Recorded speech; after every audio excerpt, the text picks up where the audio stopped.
Welcome back to Ben's Book Club. Today we are diving into the book Unfuck Your Brain by Faith G. Harper.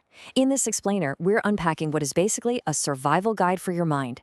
It blends hard neuroscience with a super blunt, no-nonsense tone to explain exactly what is going on inside our skulls when we feel completely and utterly overwhelmed. We have all been there, right? You lose your car keys when you're already running late.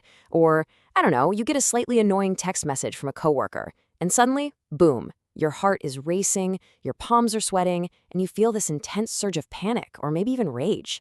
So why exactly does our brain completely overreact to these tiny, everyday inconveniences as if we're literally fighting off a saber-toothed tiger? It feels totally disproportionate, doesn't it? Well, here is the core thesis of Dr. Harper's book, and it's actually incredibly reassuring. Your brain isn't broken, and you aren't crazy. It's doing exactly what it evolved to do, protect you. When we experience these massive freakouts or bouts of anxiety and anger, it isn't a personal failure. It's really just a glitchy survival mechanism. You see, our brains are essentially running on highly sophisticated but severely outdated evolutionary software. The hardware was built to keep us alive in the wild, and it just hasn't received the patch update needed to handle modern-day psychological stressors.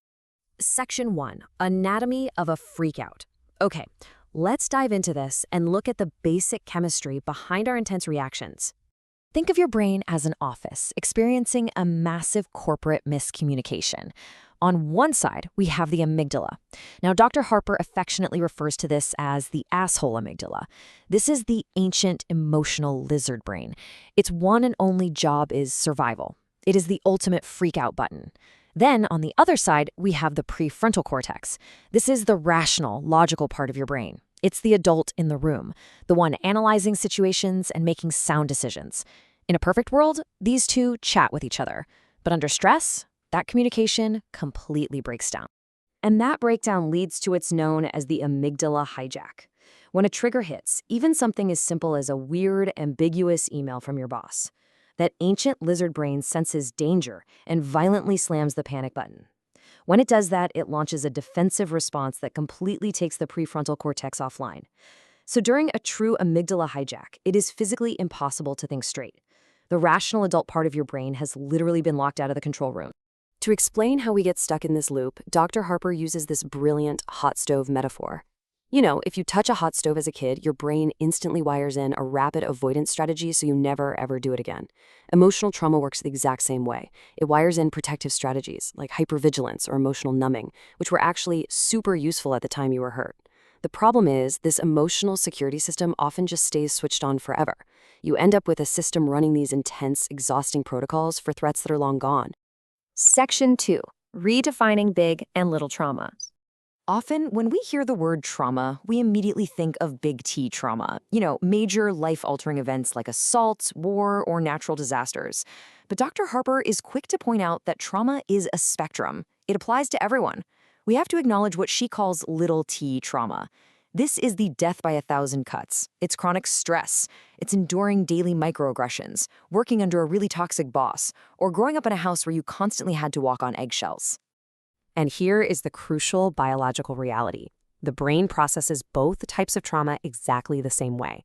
The biology simply doesn't differentiate. A supposedly minor, everyday trigger from a little t trauma can cause the exact same chemical meltdown and amygdala hijack as a major life event. Your body dumps the exact same stress hormones, cortisol, neuroepinephrine, preparing you to fight or flee, regardless of whether the threat is a literal predator or just a passive-aggressive email. Because the brain logs all of this as a severe threat, true healing really has to go deep. As the source material beautifully puts it, trauma is like a wound that looks closed on the surface, but is actually still infected underneath. If we only try to manage our surface-level behaviors without treating that underlying infection, those outdated security protocols we talked about, we are basically just slapping a Band-Aid on a broken system. Section 3. The 90-second emotion. 90 seconds, that's it. From a purely biological standpoint, an emotion is nothing more than a temporary neurological signal. It's just a chemical release in the body designed to last exactly 90 seconds. So if the actual chemical rush of anger or sadness only lasts a minute and a half, why on earth do we spiral for weeks? Well, it's the story we attach to the emotion that keeps it running. When that 90-second chemical wave hits, our brain starts looping a narrative. We replay the memory, we justify our anger, we project into the future. And that narrative loop continuously re-triggers the amygdala, dumping a fresh batch of chemicals every 90 seconds, keeping the whole emotional shelf life going indefinitely. Section 4. Tools to retrain your brain. Now, what's really interesting about this next part is how we actually go about the whole unfucking process. The biological hope of Dr. Harper's entire book rests on this one single word: neuroplasticity. This is the brain's incredible ability to reorganize itself by forming new neural connections throughout your entire life. It basically means your brain isn't set in stone.